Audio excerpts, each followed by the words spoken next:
doing? It is Wednesday. I'm going to go ahead and give myself the horn. It's Wednesday. It's 1 p.m. It's 79 degrees in Kitsap County. You know what time it is. It is Wednesday, and that means that it is the best hour of your week. It is tipping points and puzzle pieces. So glad that you can all make it with us here today. So we're going to go ahead and jump right on into the show. But as you know, man, I do not do it by myself. This is a team sport over here. So let me go ahead and bring on the Babe Ruth of this, Mark Boatwright Frost.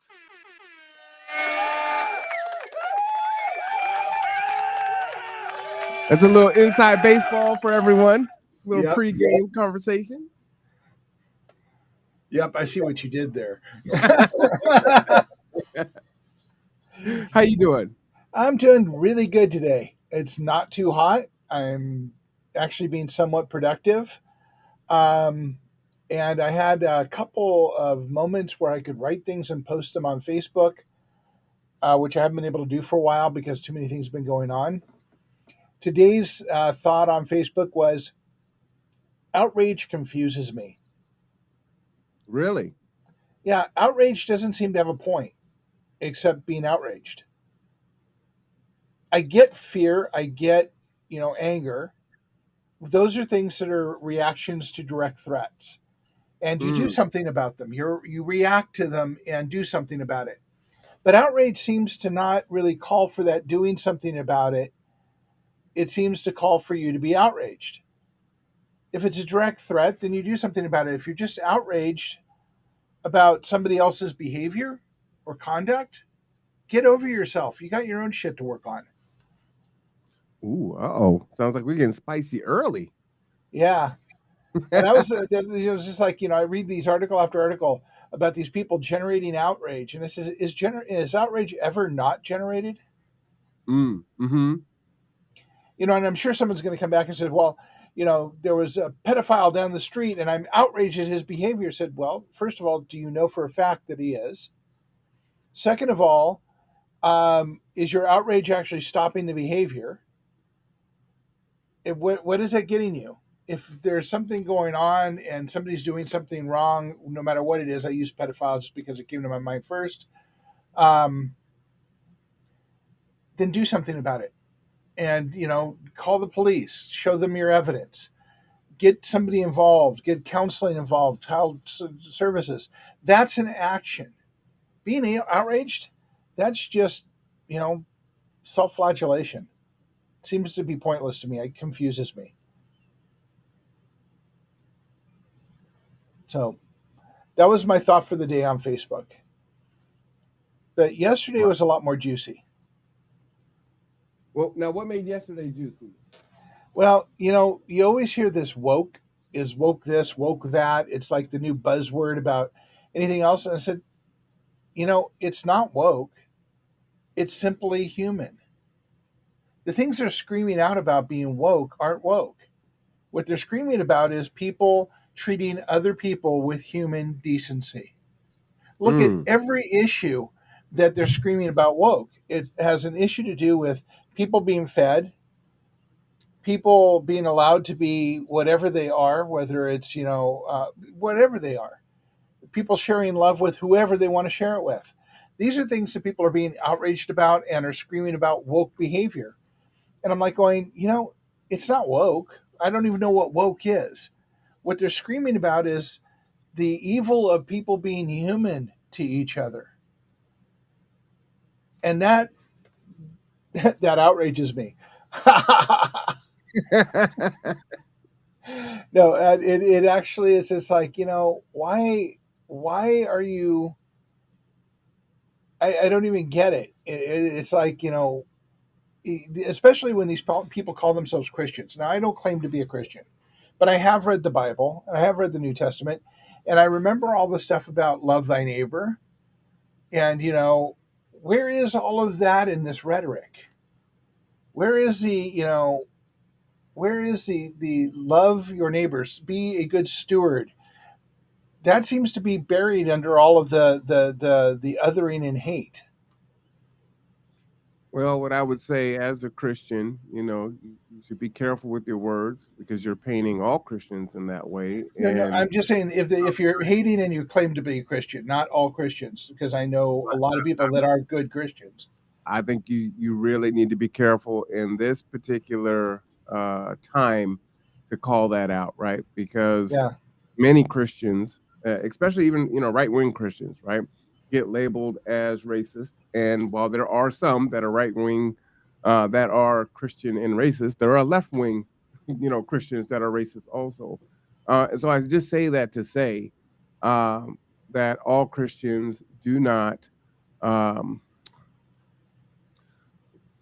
or I would say many Christians do try to adhere to the teachings of the Word of God in the Bible, and so I just think it's fair for you to state that because otherwise it absolutely. comes Fair out point.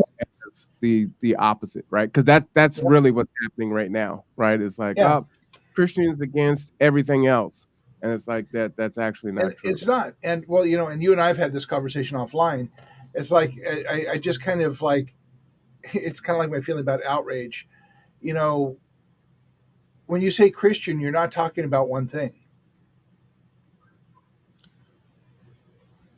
I think it depends on who you're talking to, right? Well, There are some I'm folks saying if you say the word Christian, you can't use that word as you just pointed out to speak about all people identifying as Christian.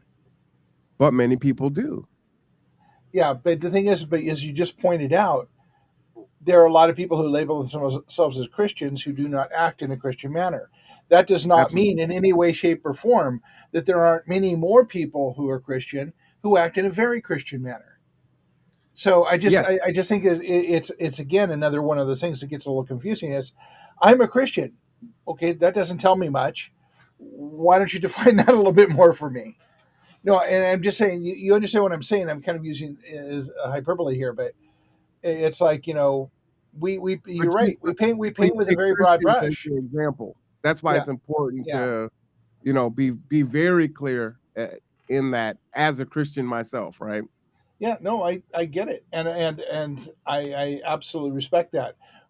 We and I, in this case, painted in a very broad brush with that, but I was mostly reacting to, and this is not an excuse, to news articles I've seen. I I watched a YouTube video this week about Taylor, Texas. It was from a PBS news thing. Taylor is a small town outside of Austin, and they have a fairly strong LGBTQ community who is doing special events with their kids to do art and everything, not bothering anybody else. And then religious groups started showing, right wing religious groups started showing up and saying really hateful things to the kids and the parents um, while they were coming out of their events where the kids were painting pictures and doing stuff like that. And they show up at every one of the events. And then there's this whole breakdown about having two separate Christmas parades because the LGBTQ community can't be involved in anything that this other group is involved in. And so the city said, well, we're going to do our own parade and you guys can join if you want, but we aren't excluding the LGBTQ community in this. So all of this is going on, but it was the hateful things. And I've read the Bible. I was a religious studies student in college. And I listened to these people spout this hate at kids and their parents. And I just go, wow, did you actually read the whole Bible, guys?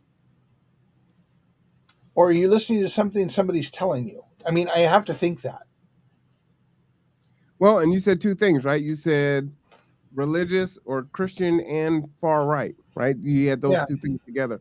And again, not to defend the far right, but everyone on the far right does not identify with that particular population, even if it's majority of the population to No, do no, that, no. right? And I agree with that. What I'm kind of trying to do here is what we always do is Mm. modeling the behavior of having a conversation that's difficult to have.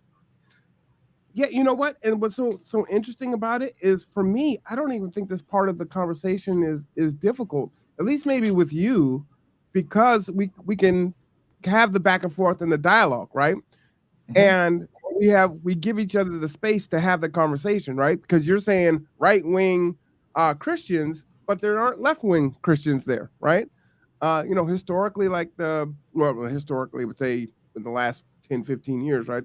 The black church, if you will, or progressive Christian churches are in support of LGBTQ plus or I plus communities, and come out and support in that way, right?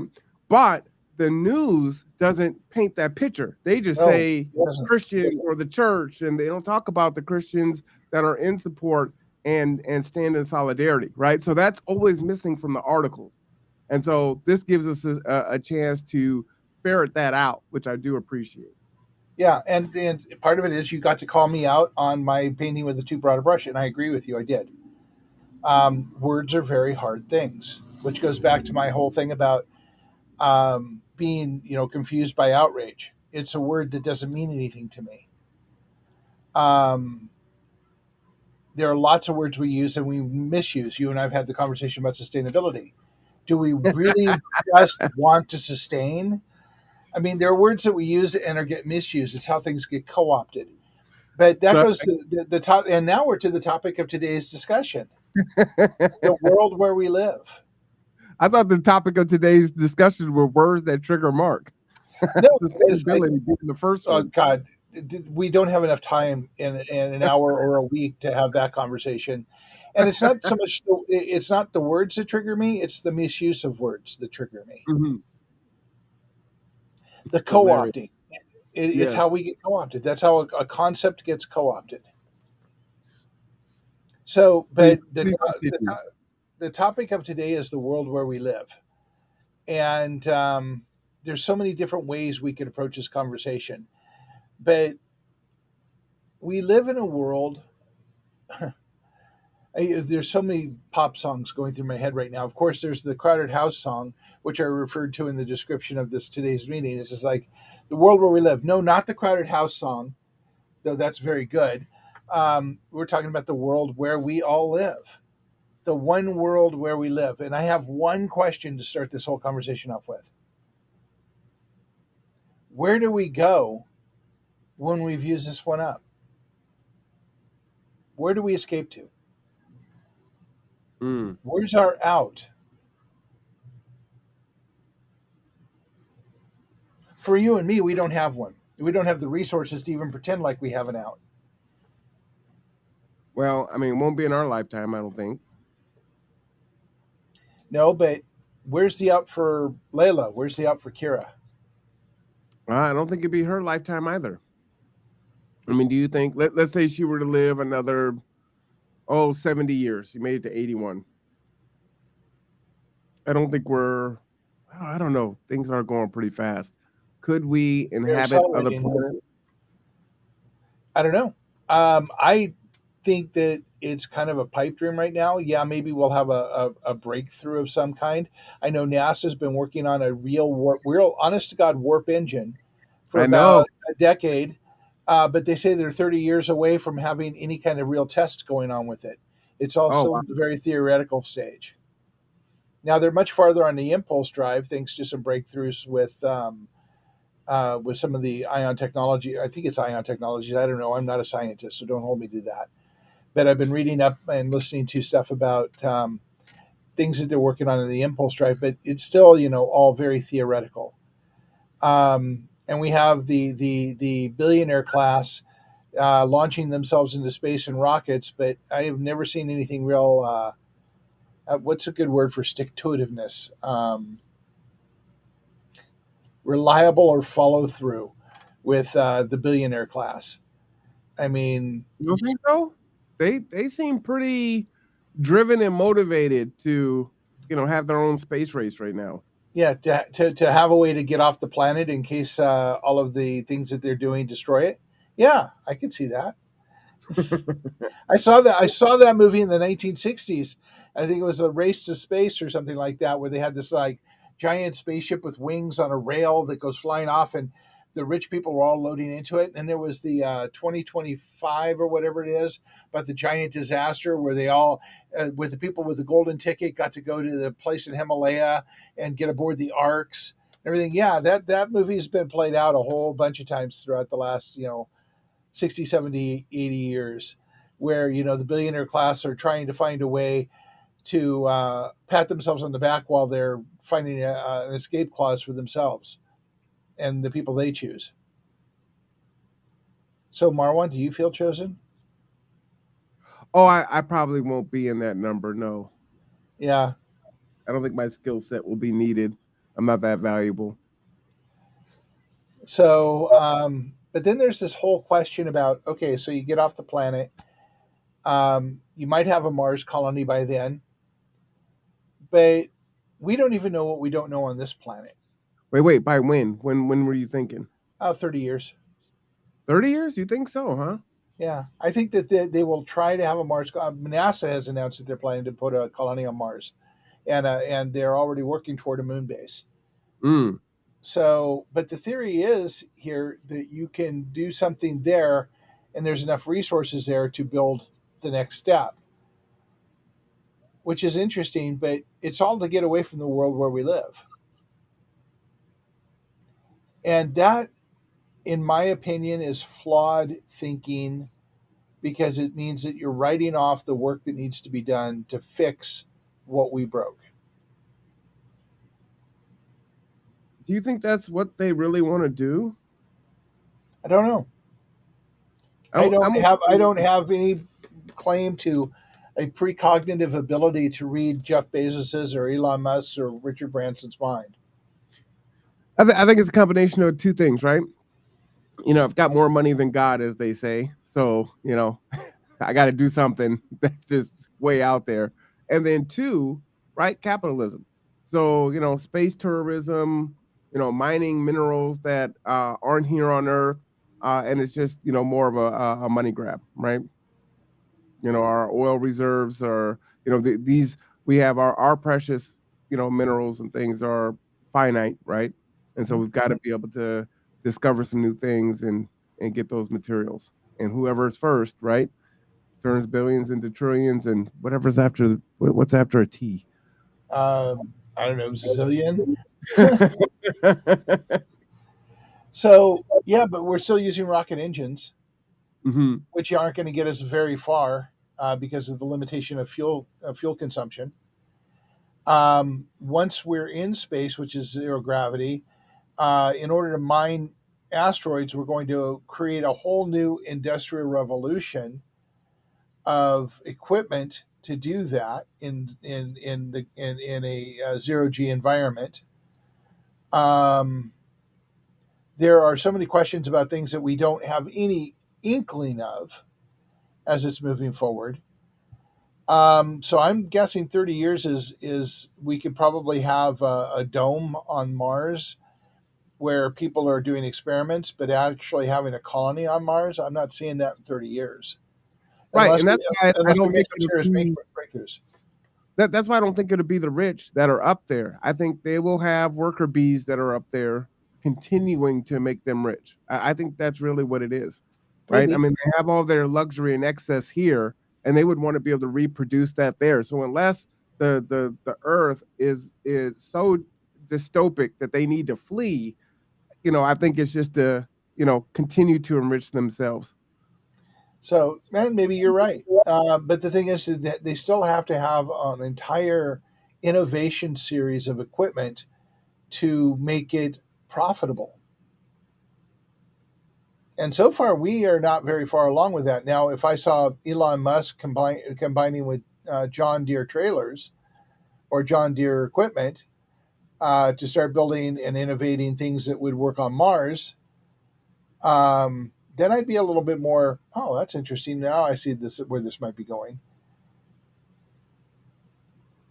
Who's to say those things aren't happening already? I Yeah, mean, he's that's got true. Star. I mean, if you got to think about it, right? He's got Tesla. Hmm. He's got the implants that have just passed for human trials, which is a little scary and exciting at the same time. But I think I'm a little bit more on the scary side. No, Uh, I'm a lot more on the scary side. Thanks. I in the purest sense of it, it would be great to be able to give people back the use of their limbs or the Mhm. back the use of their mind. Absolutely. but weaponizing it and militarizing this technology is always where we seem to go. And so in that, yes, I'm definitely fearful. Well, I'm a little concerned because my experience is we tend to play God with things and think we know more than we do, and the unintended consequences inevitably bite us in the ass. Well, and would that be the end of the pseudo free will that those folks can argue whether or not we have free will or not? uh Not if you got a chip in your head. that's what I mean. Oh, this latest upgrade by Microsoft really screwed my ability to make decisions. Oh, could you imagine if it's Microsoft? You're in the middle of something. It's like, sorry, we're doing an update. And then you're laying on the ground for 2 days, twitching. Oh, we have to do a bug fix now. Yeah, I think it's the Mac version. You're about to update outside of normal hours. Would you like to delay this by an hour? Yeah. So Uh, while we're focusing on all of those things, we're currently using the planet up like we have two planets or mm, very close to it. I think the scientists actually say planet and a half right now, but by 2050 it'll be like we have two planets. We are depending on things like lithium, which are in short supply. We don't recycle it. We are, which, if you have something in short supply, I personally think you should be taking every battery back and recycling every ounce of lithium you can get and finding a way to reuse it. But we are using materials up that we are moving into a place where we depend on these things to live every day, to function every day, to thrive every day. And we are constantly not recycling them. We are constantly using those resources up to make a modicum of profit. We had this conversation last week. We have a predicted EMP from a solar flare in the next 2 years. And I'm looking at my phone going, gee, I wonder if there's a Faraday cage built into this phone so that it will continue to work afterward, or is it just going to be a brick after a solar flare and an EMP? I mean, they have the technology to do these things. Are they doing these things? They have the capability to recycle it, but they're not.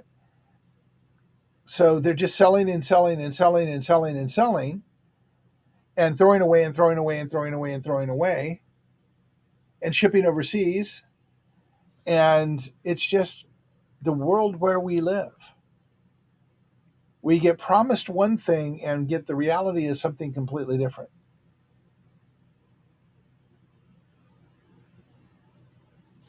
And it, did you hear about the potential new technology of getting electricity through the air, through these really tiny membranes? And as air passes through, it conducts electricity. I've got to try to find the article. And they're okay, saying it may be 10 years off, but the size of a refrigerator would be able to maybe provide electricity for half the home. It's really cool, uh, interesting. real cool Well, discovery. and then we have solar panels that are improving exponentially every year. Oh, did you see the article I sent you? Were you able to take a look at that? Where I, they were. I saw it. I didn't have a chance to really read through it yet. So what it was it was saying that, and I can't remember what city this was in, but folks that were putting solar panels on their homes, the Oh, insurance the insurance. company Yeah, was yeah. on their There's bill. actually California, and there's Who's that? two major insurance companies that are doing that. Explain that to me if you can, Mark. Like what? Capitalism. It's risk aversity. What is the insurance company's primary job? I mean, To to to well, make money. to make money, and hedging the bet that they're not going to have to fulfill the policy. So risk aversion. They have people called actuaries who do nothing but look at risk. And But what? But when what's it the point? crosses a certain line, they stop offering insurance. But I'm not getting the correlation between, hey, I'm saving money on my electricity, ergo I need to withdraw my insurance policy from you. Fire hazard. Fire hazard is the answer. So you think that it's going to increase There, fires because people have solar panels? there have been some instances where improperly installed panels have created fires. Yeah, but with everything, right? your warranty is voided if you do not have a licensed professional to install these things. Right. And I think that we need to have this conversation and bring Matthew on, I think that would be awesome. because Matthew has granular knowledge of this area. By the Hmm. way, folks, Matthew Barrett is on our board of directors. He's the Solar King of Kitsap, and he is the his title. And I I mean, if you're going to have a title, that's a good one. love it. But he is actually quite knowledgeable in solar. So we will pursue a solar episode soon, and maybe we'll save that question to ask him. Why is this happening? Because I don't know. I can make some guesses because insurance run on actuarial numbers, and when a line is crossed, there they are. Ah, okay. There we go. I have okay. I had something pop up here that said hidden from stream. I'm not sure what that meant. It may be a bot trying Ah, to say or do something inappropriate. okay. That's cool. Restream's trying to get better at capturing that because there's Ah, some pretty offensive things that come through. oh, we talked about solar, so somebody's going to come out and talk about nuclear being the only real option for clean energy. I have a No, guy. I have a guy that no, does no, that no. It's like on triple page. X stuff, Oh, comes through. oh, well, that's energy making too. Um, because the energy of Marwan and Mark going,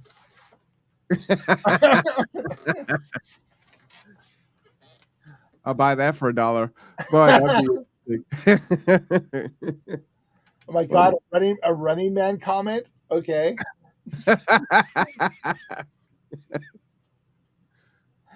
Okay, for those of you who didn't understand that, I was Marwan's "I'll buy that for $1" is actually a Richard Dawson line from Running Man, the movie Now, with see, Arnold a Schwarzenegger. movie reference that I know.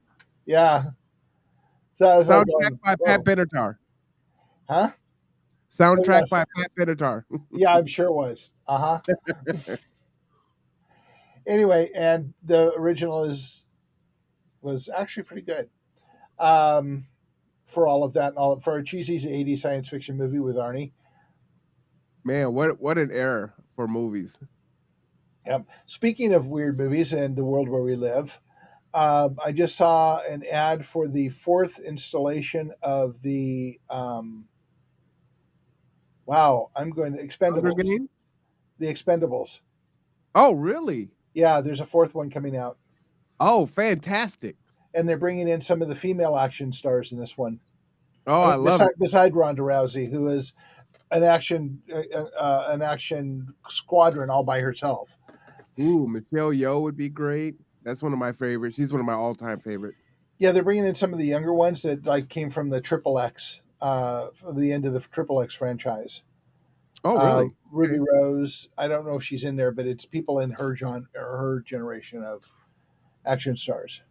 Gotcha. Well, Michelle Yeoh just got an Oscar, so I think it'd be great to have her come on, right? Yeah, I gotta sit down and watch that. It's been on my watch list for a long time. Avatar: Way of Water just released on Disney today. Um, I haven't seen Quantum Mania yet. I'm way behind. So Oh, that's out. You can watch that now on Disney. yeah, no, all of these have been out for a while, and I just haven't been able to watch them yet. Though in the few spare moments I've had where I can like focus in on escaping, I've been watching Diners, Drive-ins, and Dives. What's that? Now Guy Fieri, who's a Food Channel guy, he goes around in a '63 Camaro Mm-hmm. convertible to diners and drive-ins and dives all over the country that he hears about or the people recommend to him, and he goes in and tries their food. And there's some wildly weird shit going on all over the country in the way of food in all kinds of places. And he goes and tries them and cooks with the people in the back for a bit, talks to all the customers and why they've gotten a thing. But again, the world where we live. We do all of these cool things. We have all of this strength of people coming together, usually around food, as I'm finding out. more and more, like I didn't already know that. Um, Bread, stone soup. yeah. And so we are working our way into a tipping point of community again, and which is a good time to plug workshop this Saturday from 12:30 to 2 at the Kitsap Regional Library, where we will be talking about the perspective, changing your perspective to one of community, and starting to work on lessons about how to grow community that we all crave. So please join us there. Um, but it's a tipping point of community is coming back, and to reach a point of community, we have to put aside outrage. We have to be open. We have to start looking at what we don't understand and maybe what we fear, and spending some more time trying to understand it. And be open to the fact that we could be wrong and we might not be seeing what we think we're seeing. And as Marwan pointed out quite rightly earlier, doesn't matter what side of what spectrum you're on. We all could do better at seeing more, understanding more, reaching out more, and being more open. Can be tremendously difficult to do. Well, when you get you know fear and othering pumped at you 24/7, 365 days a year, and it's been going on for all of our lives, it's really hard to put that noise aside. But we You know, have to. and I do like what you say all the time, where we do need to address our differences. But what you say is, we need to look at the things that we have in common and try to lean on those things. And I Yep. really do appreciate that. Uh, and if you're going to make a change, obviously there may be some folks that you're just not going to be able to sway. But there's a lot of folks that are in the middle, that through conversation and time, things can really happen. Like this last Sunday, I actually went to the Mormon church. Shout out to them, and it was a really nice experience. Listening to the service, right, Mhm. and learning something new. And I actually met someone there that used to work with me at the college, and so I was surprised to see that they were a member of the Mormon Church. But it was really cool, and so I would never have stepped foot into that church if they didn't come around, to the neighborhood and knock on the door and whatnot. And I'm a pretty friendly person, so it's like, get away from me. It's not like, you know, I actually talk to people and whatnot, and I'll say no, thank you, or whatever the case may be. Um, but they've been coming to my door for probably good 2 years, maybe more, and they're on a rotation, and just wanted to engage with them and ask them why, because they're young, right? Mhm. So right now, shout out to the three ladies. Missionaries. They actually showed up yesterday during my live stream with the library, and so I said, come on in, sit down. So they listened to the end of the show. They got to see what I do. And, I don't think one of them is older than 21, 22 at best. They're Yep. not from Washington, right? They're on their missionary Mhm. rotation. We exchanged phone numbers, and on the caller ID it says "church ladies," which just gave me a hoot. That was just a knee slapper, right? Because you think church ladies, you think old, but you have these really young women, anywhere between, I'd say, 19 and 22, that are in another state by themselves, right? Going door to door and having conversations and just trying to share, their experience and what's important to them. And I thought it was really refreshing, right? And and so they there's and being helpful and being helpful. mhm, The young men that come around are always asking if they can do something to help. they never asked me that. I'm gonna have to ask them.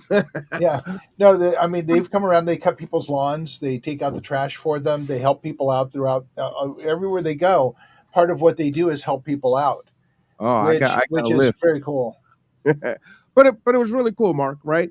Yeah, Uh you've got a garden in the backyard they can help you with weeding and hey, well, the older that we get, we kind of, many of us kind of turn into NIMBYs, right? Not in my backyard, you know. Those young people, you just don't understand. Uh, so and we tend to be out of touch with other generations, right? The silent generation didn't understand Gen Xers, and Gen Xers don't understand millennials, and it just on and on and on. And so we're like, oh, millennials, they don't work hard, and they're entitled, and this, that, and the other. It's like, not all. Again, not all. And so it was just really refreshing. And so I actually enjoy having conversations with them and just listening to what their motivations are, what's important to them, what their values are. I got a lot of respect for it. So it was like, yeah, Yeah, I'll come and do them. I have had lots of great conversations with the Latter Day Saint boys that come around. Yeah. Um, Well, and if you think about it, if you know anything about, the Mormon faith, it was very pejorative in the way that they felt about black people, right? mhm. And so I could easily have just said, you know what, this is, part of what your faith is. There's nothing you can say to me. I don't want to hear it. But we're not going to get anywhere that way, right? There have been lots of changes in the Mormon church. Mhm. Um, and so you have to allow people to change if they're trying to change, right? So I just have a different perspective on things. So, going back to the cancel culture conversation we've been having a long time, I'm going to draw a direct correlation here. I like it. Go ahead. Okay, so the Mormon Church has a history of not treating black people, and it has well, I'm sorry, my brain isn't working as fast as usual. It has there's an impression that they treat women poorly. Now, a lot of people are going to hold up the flag and say, "Oh my God, you mean an impression of?" No, they do, and I'm going to go, "Well, yeah, we believe that." And but the thing is, do we actually know? Have we experienced it? Do we see it? And do we know it ourselves? But the other point of it is, we all progress. We all change as time changes. If we don't, we're stuck and we're broken. And you have to give people two things. You have to give people room to change and not hold them to a standard of where they were 10 years ago, 5 years ago, whatever, because people progress. The other thing we have to do is understand that where they were then is not where they are now. And where we are now is not where we were then. And Mhm. not cancel a whole idea because it doesn't match with today's standards. Right. We have to take it in the word context.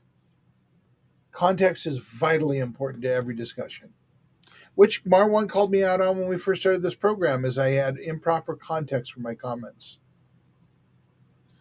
And I think some of that too is as we try to advocate for others, we have to also recognize that, you know, folks have agency, right? Sometimes we take that away from people and just say, "Oh, you know what? You're being victimized, and we need to come in here and we need to stop this, that, and the other."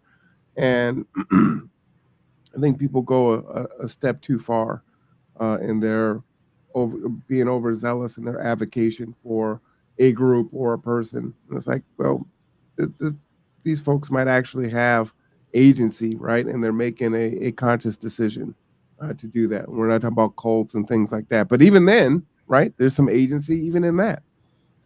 Yeah, and the point is, we don't know what we don't know. So unless we're certain, again, we can be outraged by something, but unless we know, and if we know, we have to take action. That's on us. And they're in the most appropriate way. When I say take action, in the most appropriate way. There are agencies. There are agencies that can help you with any number of things that you've seen, as long as you have give them reasonable cause to act, and they are called upon to act. But don't spin your wheels being outraged. If there's something there, do something about it. Well, I think we are. Yeah, That's what this is all about, right? it is. It's about bringing people together, providing context, helping them understand that context sometimes needs to be looked for instead of judgment made. We tend to judge first, but that's our culture. Our culture paints a picture of us judging. And again, as Marwan and I started this discussion, none of the people I know are going to be on the list of people who get to escape. So we'd best roll up our sleeves, come together, and start fixing and cleaning up the mess that has been made, so that we can um, create a world for our kids that's better than what we're leaving them now. I think it's going to be particularly hot this summer. How about you? I think it's going to be outrageously hot this summer. I think by the time we get to August, it's going to be miserable, and I will be wishing I was in Alaska or someplace other colder. I keep moving north to avoid the heat, and it keeps following me. I'd love to see if maybe we can develop maybe a short segment uh, on Wednesdays when we do our shows, maybe the last 5 minutes or so, just to do some emergency management, some emergency preparation, tips on staying hydrated, taking care of yourself in these conditions, and also preparing for the fall and the winter uh, as it comes up. Okay, well, Victoria Hilt did this for us on Facebook this morning. Oh, really? Yeah, stay hydrated and go out and get some sun because we're basically all house plants.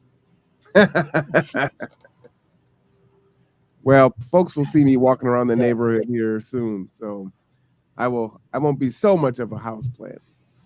yeah. So no, but I agree with you. We should be having a discussion. Well, and why it's so Okay, important, Mark, is when we talk about you know, how much water you need, how much food you need in an emergency situation.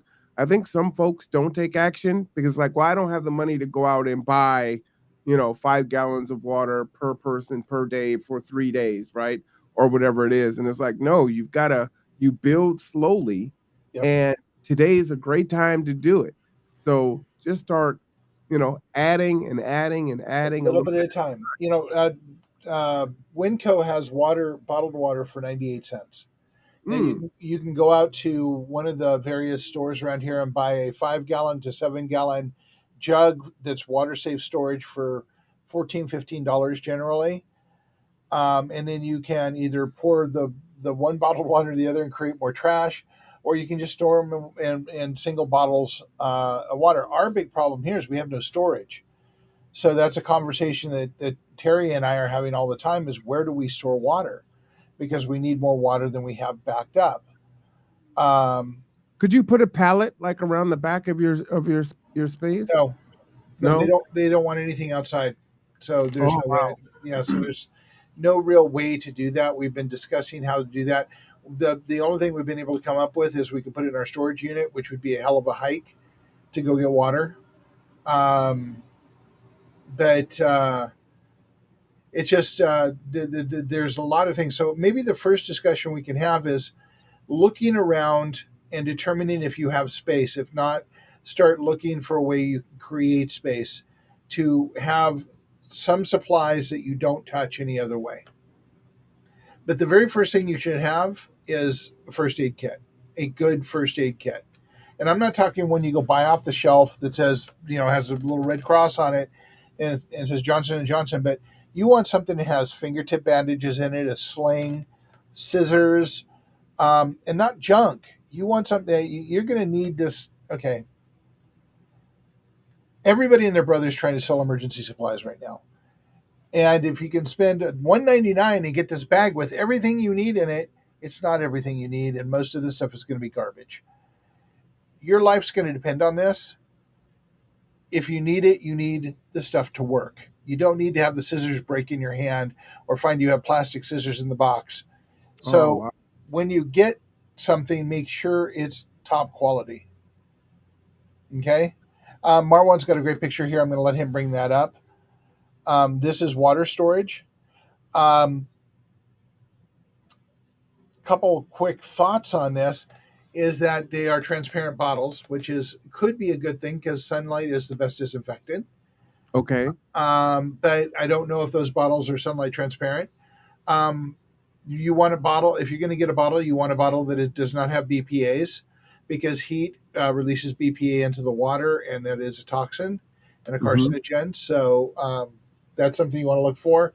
I tend to go with the darker blue uh, jugs that stack on each other as opposed to need to be rolled into here. Uh, Okay. this is more. for water cooler type stuff. Um, I love this one. Look at that. That's 10, right? So yeah, that's 50 gallons in a really small area. footprint. Yep.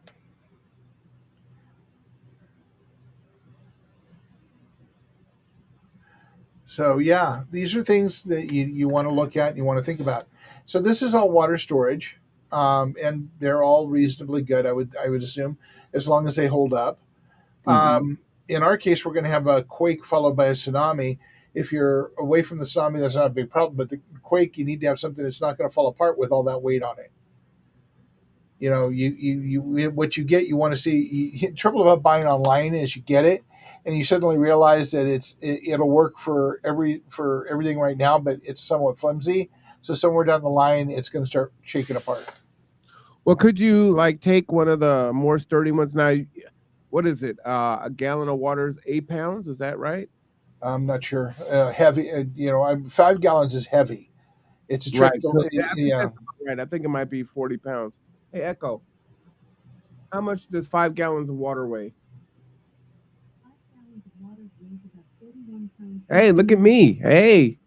All right. So 41 pounds. So this has to be of the whole 200 pounds here, right? So I yep, think these are probably sturdier than they look. So I would assume you could put an earthquake strap on it and strap it to the stud, right? yeah, As an extra, added safety feature there. yep. But water's going to be the first thing. First aid kits are going to be second. Make sure you have first aid kit. Weight is going to be your friend and your enemy to some degree. If you have to vacate your home, weight is going to be a problem.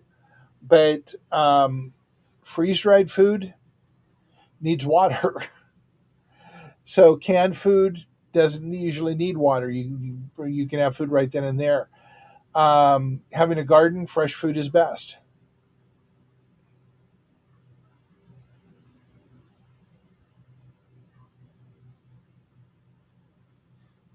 I'm sorry, we're getting a little off task. I just wanted to pull these up. Like if you do need to evacuate, you have a go bag, don't you, Mark? Yeah, I do. Yeah. And it has And a you, soy. It has a Sawyer water filter in it. It's the did only you one say I recommend. It's the really? only one I recommend. Sawyer, Really? Sawyer. Oh, It's okay. what the military uses. You can drive a truck over it; it won't break. Wow. You can back flush it so that if the water starts looking funky, you just run water in through it the other direction and back flush it. And each filter is good for 100,000 gallons. Really? Yes. I think it's important to tell people that even though you've got this, use a life straw or some kind of water filtration, it's not going to taste like, delicious filtered bottled water. No. And thank you, Michael Montfort, who did. I watched a demonstration where he brings in 3 huge suitcases full of stuff to show you what you should have in your kit. But he talked about the Sawyer water filter. He does not get he does not get commission or anything for sales of any of this stuff. It's just through his military career. These are the things that he has determined are best. And out of all of the things I saw, the Sawyer water filter is the one thing I don't. That just makes absolute sense. If I want something that's going to make water, I want it to be there. I want it to be strong, and I Oh, want it to work. 3 days. You can live 3 days without water. Then you're not alive anymore. So water is going to be your number one thing. Um, when you buy food for storage for emergency situations, freeze dried food is convenient. It's light, but it takes water. So be aware that, like everything else, the dots connect. You have to think it all the way through the process. I Hmm? wanted to grab was a couple of resources that I purchased online. This the Prepper's Medical Handbook, Hmm. right? So I've got a medical kit, a first aid kit. I'm not going to remember how to do a tourniquet and some other things. So it's good to have these resources on Yep. hand. And if you don't have power or access to the internet, it's not going to do you any good. And then I also have the SAS Survival Handbook. So a lot of good things that are in here for making camp, food, first aid, disaster survival, security, climate and terrain. And so these are just good things that if something happens, I can have these as a resource. Other people can use as a resource, and I just find that very helpful. I, 'Cause I can't I, learn it, right? I also have a series of books that I recommend. I believe it's called the Foxfire series. It's like Mm, 7 or 8 books that talk about all aspects of being able to live off grid, including first aid. But yeah, I I think also, you know, yeah, but I also have those same, not those same books, but very similar books on first aid and survival. and sometimes you could go to like your library and they may be selling some books, and you can get resources like this for a quarter, right? Uh, so take advantage of that. Yep. There's just simple things, right? I just do little incremental steps at a time, and then I know where my resources are so that I can access them. So, Uh, so but let's go back to the first piece, because building a go bag and putting them together require, as I kind of just hinted about connecting dots. First thing you have to do before you start any of this is get your mind right. mm, So ask yourself, is this worth doing? Is Do you feel confident that nothing is going to happen? If you feel confident nothing is going to happen, and I know a lot of people who do, don't start it, you know, a lot because of people that are confident that nothing's going to happen. they say they are. Wow. In spite, I mean, I talked to a bunch of people who have never heard of Cascadia Rising, have no idea that it's on the way. They think they live in Washington State. They think that we have all the water we need, and I'll circle back to that one in just a second. That we have all the power we're going to need, and they believe that all the things that are out there work. They also probably believe in the tooth fairy, but that's beside the point. Um, so get your That's head right, unfortunate. I have no words for that. huh? I said that's unfortunate. I have no words for that. I do one word: delusional. But Tell me how you really feel. get your head right. Get your head right. If you're going to start doing this, think about what you're going to need and put the fantasy stuff aside. Going out and buying a rifle, an AR-15, and 1,000 round of ammunition, if you've never fired a gun, probably not the first investment you should make. The first investment you should make is water, because without water, you're not alive after 3 days, and nothing else matters. An AR-15 isn't going to get you water. An AR-15 isn't going to get you food unless you know how to hunt, or are willing to shoot one of your neighbors. I was going to say, I So mean, depending yeah, on what you're willing to do. yeah. But so get your head right. Do the things that are going to make the biggest difference first. Water is going to be the biggest difference. Make sure that you've got a water filter. Make sure that you've got water on hand. That's the number one thing. Without water, you're not going anywhere very fast. No, not at So all. so then the second thing I recommend is a good knife and a couple of big tools, a crowbar, maybe an axe or a shovel, so that if you're stuck someplace, you can get out of it, or it can help you build a shelter if you don't have one, if there's no shelter. Yep, exactly This so. isn't my best knife, but it's a nice little utility knife. It's not too big, but I've got my, different Yep. utensils on That's here. called that's called a P36, by the way. A P36. That's a P36 can opener. Mm. They've been around forever. Yep. I have a Leatherman. And I, So and I use this all the time. that multi tool there is a very, very good thing to have. So Hmm. think about food, water, a multi tool, a leverage bar to help you move things around, and rope. Basic things you're going to need right off the bat. Don't go out and buy one of these very expensive Patriot or whatever they're called, um, emergency kits for the mass insurrection or whatever. That's not what we're talking about here. We're talking about living, and I've got a really cool one. That's a and bracelet. that has the rope. Yep. So let's go back to the best way to live. And Marwan, this is the conversation we always have. The best way to live is with other people. Mm. So, you don't have room for all this stuff. You don't have money for all that stuff. Work with your neighbors. Work together. Each of you brings a piece of the puzzle. And I'm going to quote Marwan again here: many hands make light work. Together you share more. So get your head right. You are not alone working to save the world or yourself or your family. Work with other people. Have people that have your back. Build relationships. And you Be have a lot to human. offer. Yeah, be human. Because that's what humanity is all about. Be human. Yeah, you may not know all the things that Mark does. Clearly, I do not when it comes to resiliency and survival for sure. Uh, but maybe in your case, you're able-bodied, so you're able to do the things that others physically can't do, right? So everyone has something they can bring to the table. So Yep. don't feel because I have conversations with people and it's like, well, but I don't know anything about this and I don't know about that and But your uh, neighbor might. hmm. But your neighbor might.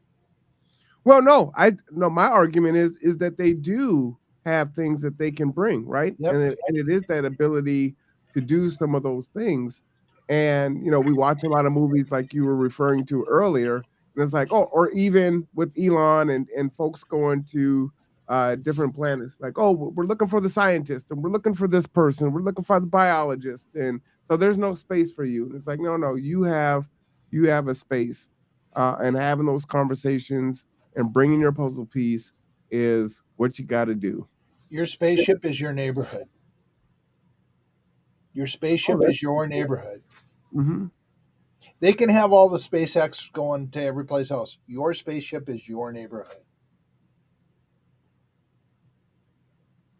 And your crew and your team are your neighbors. That could be terrifying depending on your neighborhood. I apologize to some of you. Yeah, it's scary, but we have been taught to fear each other. And maybe it's time that we find out there's not too much to fear. Yeah, no, I think that's fair. I think that's very fair. And there's some. We were talking last week about the codes, right? And having this unspoken code on some things that happen. I very rarely talk to my neighbor. But every Tuesday morning when I leave my house, my trash can's out on the curb alongside theirs. And every night when they come home, it's back in place because I'm the one that put it back. And so there's this unspoken teamwork that transpires between the neighbors that just works, right? And that Mhm. makes it a little bit easier if we need to escalate and do some more things together, and kind of look out for one another. Community gardens. It's why we push community gardens, because that exercise of making food together and feeding the entire community builds relationship. It builds the foundation on which you can do more. Yeah. And to that end, you may have a more positive relationship with your neighbor and not even realize it, right? Mhm. Because they don't have to do that. It takes some effort to come across the walkway, grab my can, and wheel that one out too. And if they're full, you're not, typically going to drag them both because you don't want them to tip over. That is a decided action and thought. I'm going to pull his can out to the street in the morning. Especially with the stairs you've got. Well, we don't have to navigate stairs, thank goodness. Oh, okay, because I'm thinking about pushing it down to the street from your stairs. I'm going, oh hell no. Yeah, if I had to take my trash down the stairs, I don't know what would. Wow, I don't even want to think about that. That would be horrid. Yeah, so it's tricky. Anyway, we are at our time. All right. Well, I think I had the last word last week, so you have the last word this week. Okay, so we live on a world that is a closed system, a single planet with fixed resources. We, as we've discussed through this whole thing, are not likely to be the ones on the ship that leaves this planet and goes out. And for any of you who want to have a funny reference about that, read Hitchhiker's Guide to the Galaxy and the middlemen who got shipped off into space. But that's another story. Um, but We do have our own spaceships. We do have our own crews and teams. We just need to get out and talk to them and find ways to connect with them. And for God's sakes, grow a garden in your neighborhood with your neighbors. Feed everybody in your neighborhood. You'll feel good. The food will be better. You save money, and you're starting to prepare for the coming shortages of food. Which, if you want to know about that, watch Senator Whitehouse on the Kids Up Resiliency Project page. I posted a video today, 4.5 minute video of the opening of the budgetary meetings, where he talks about agriculture, talking about the risks of climate change to food supply. Mm, That's my last word. okay. I like it. Well, we hope that you will take care of yourself and each other. For Mark Bullright Frost, I'm Marwan Cameron. This is Tipping Points and Puzzle Pieces. Do come back in 58 minutes for our conversation with housing at 3 p.m. and again at 5 p.m. for City Council. We'll see you next week. And don't forget Saturday at 10:30, correct? 10:30 is the meet and greet at Cups Cafe. 12:30 is the workshop at the library. All right. We'll see you